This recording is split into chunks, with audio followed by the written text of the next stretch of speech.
Hello दोस्तों, तो कैसे हैं आप लोग। आई होप कि आप सब स्वस्थ होंगे और कोविड-19 के गाइडलाइंस को फॉलो कर रहे होंगे।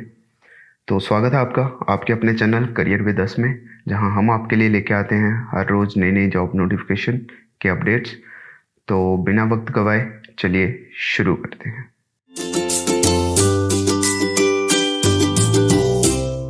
तो यार, आज की जो जॉब नोटिफिकेशन है ये निकल के आ रही है आईएएफ की तरफ से। जी हाँ, इंडियन एयर फोर्स ने एफकेट के लिए वैकेंसीज निकाली हुई हैं। तो इसमें अगर मैं डेजिग्नेशन की बात करूं तो फ्लाइंग ऑफिसर और ग्राउंड ड्यूटी और मेट्रोलॉजी ब्रांचेस के लिए इन्होंने अभी वैकेंसीज निकाली हुई हैं अक्रॉस इंडिया। ऑल इंडिया के लिए ये वैकेंसीज हैं और कोई भी आप किसी भी स्टेट से बिलोंग करते हो आप एलिजिबल हो इसके लिए।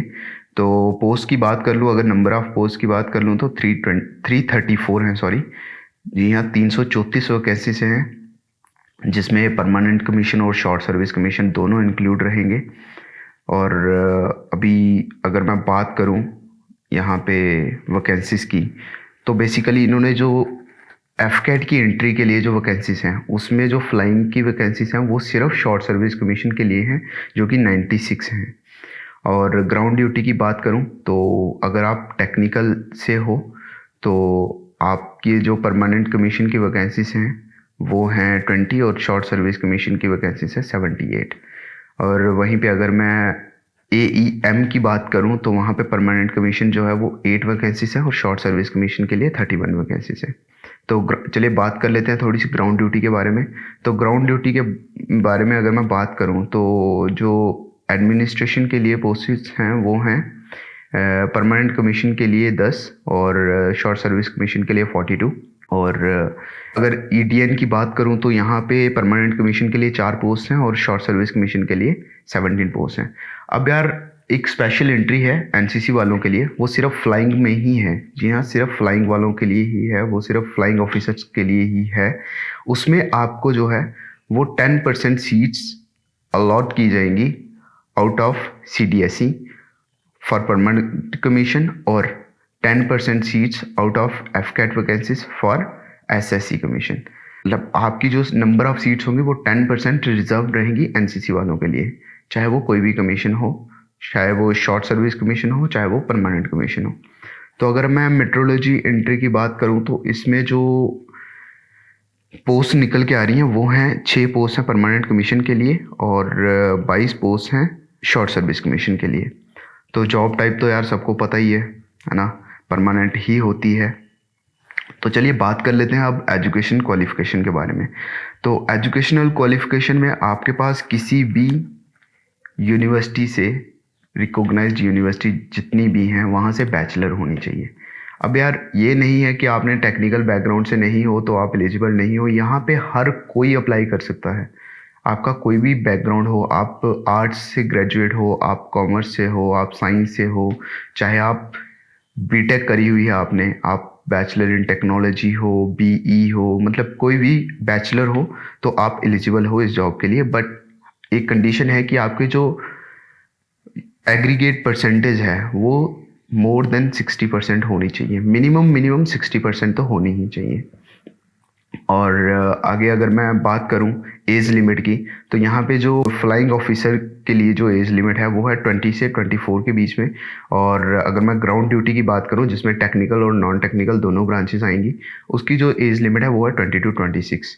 तो ये जो है ये एज ऑफ 1 जुलाई 2022 के अकॉर्डिंग होनी चाहिए। तो सिलेक्शन प्रोसेस की अगर मैं बात करूँ तो एफकेट एग्ज़ाम होगा, उसके बाद आपका फर्दर इंटरव्यू होगा। तो एप्लीकेशन फ़ीस जो है यार यहाँ पे 250 आ रही है, ठीक है।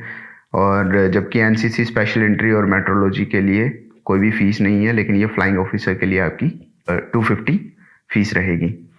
चलिए इंपॉर्टेंट डेट्स की बात कर लेते हैं। तो एप्लीकेशन की जो स्टार्टिंग डेट है, जो एप्लीकेशन आप मतलब अप्लाई कर सकते हो, वो है 1 जून 2021 और last date of online application है 30/6/2021, यानी 30 जून 2021। तो ये रहा, सारी बात कर ली हमने इंपॉर्टेंट डेट्स के बारे में। तो यार एक और चीज़ मैं बता दूं आपको कि बहुत बार रहता है कि यार फोर्स के लिए वैकेंसीज हैं तो यहाँ पे वुमेन एलिजिबल होंगी या नहीं होगी। जी हाँ, यहाँ पे वुमेन भी एलिजिबल है, लेकिन शॉर्ट सर्विस कमीशन के लिए। जो शॉर्ट सर्विस कमीशन की वैकेंसीज हैं वो वुमेन और मैन दोनों के लिए हैं, लेकिन जो परमानेंट कमीशन है वो सिर्फ मैन के लिए है, यानी सिर्फ मेल कैंडिडेट्स अप्लाई कर सकते हैं परमानेंट कमीशन के लिए। लेकिन शॉर्ट सर्विस कमीशन की अगर मैं बात करूं तो उसके लिए आप दोनों एलिजिबल हो, चाहे आप मैन हो, चाहे वुमेन हो, चाहे आप मेल हो, चाहे फीमेल हो। तो यहाँ पे एक और चीज़ उन्होंने करी है कि जो एज रिलैक्सेशन है वो दी गई है। यहाँ पे जो कैंडिडेट्स हैं जिनके पास DGCA के द्वारा अप्रूव्ड लाइसेंस हो, पायलट का कमर्शियल लाइसेंस आपके पास होना चाहिए। अगर आपके पास है तो आपको जो एज रिलैक्सेशन है वो 2 साल तक का एज रिलैक्सेशन आपको दिया जाएगा। तो चलिए आगे बात कर लेते हैं फिजिकल और मेडिकल स्टैंडर्ड्स के बारे में। तो अगर आप इसके बारे में जानना चाहते हो तो आप इनकी ऑफिशियल नोटिफिकेशन के ऊपर जा सकते हो, मैं लिंक डिस्क्रिप्शन में दे दूंगा। और अगर मैं ट्रेनिंग की बात करूं तो जो आपकी ट्रेनिंग स्टार्ट होगी वो फर्स्ट वीक ऑफ जुलाई 2022 में स्टार्ट होगी, जो कि इंडियन एयरफोर्स एकेडमी हैदराबाद में रहेगी। तो बेसिकली जो ड्यूरेशन रहता है ट्रेनिंग का वो फ्लाइंग और ग्राउंड ड्यूटी टेक्निकल के लिए 74 वीक्स का रहता है, जबकि नॉन टेक्निकल ब्रांचेस के लिए 52 वीक्स का रहता है। तो यार अभी जो पे स्केल है फ्लाइंग ऑफिसर का, जो बेसिकली पे मैट्रिक्स जिस पे मैट्रिक्स में लाई करता है वो है 56,100 से लेके 1,77,500 में, और इसका जो लेवल है वो 10th लेवल पे है। तो अगर मैं MSP की बात करूँ तो वो आपको 15,500 मिलेगा। तो यार अलाउंस की अगर मैं बात करूँ तो बहुत ज़्यादा अलाउंस मिलते हैं आपको, ठीक है ना। आपको हर जगह जहाँ पे भी आप जाते हो आपको मतलब ट्रैवल अलाउंस मिलते हैं। तो मतलब अलाउंस के बारे में अगर मैं बात करूँ तो यहाँ पे बहुत अच्छे खासे अलाउंस मिलते हैं। आप ये मान के चलो कि अगर आप टोटली अपनी सैलरी को सेव करना चाहते हो तो आपकी सैलरी जो है वो टोटल सेव रहेगी। तो यार आगे की बात कर लेते हैं। यहाँ पे कुछ इंपॉर्टेंट इंस्ट्रक्शंस हैं इनकी कि आपके पास टैटूज़ नहीं होने चाहिए आपकी बॉडी पे, अगर हैं तो वो आपके जो हम टैटूज़ परमिट करते हैं, ठीक है ना, वो विजिबल या नॉन विजिबल पार्ट चाहे कोई भी हो वहाँ पे परमानेंट टैटूज़ नहीं होने चाहिए। अगर मैं मैरिटल स्टेटस की बात करूँ, अगर आप 25 ईयर से कम हैं तो आप मैरिड नहीं होने चाहिए, आप अनमैरिड होने चाहिए। और अगर आप 25 से अबव हैं तो आप एज अ मैरिड कैंडिडेट भी अप्लाई कर सकते हैं।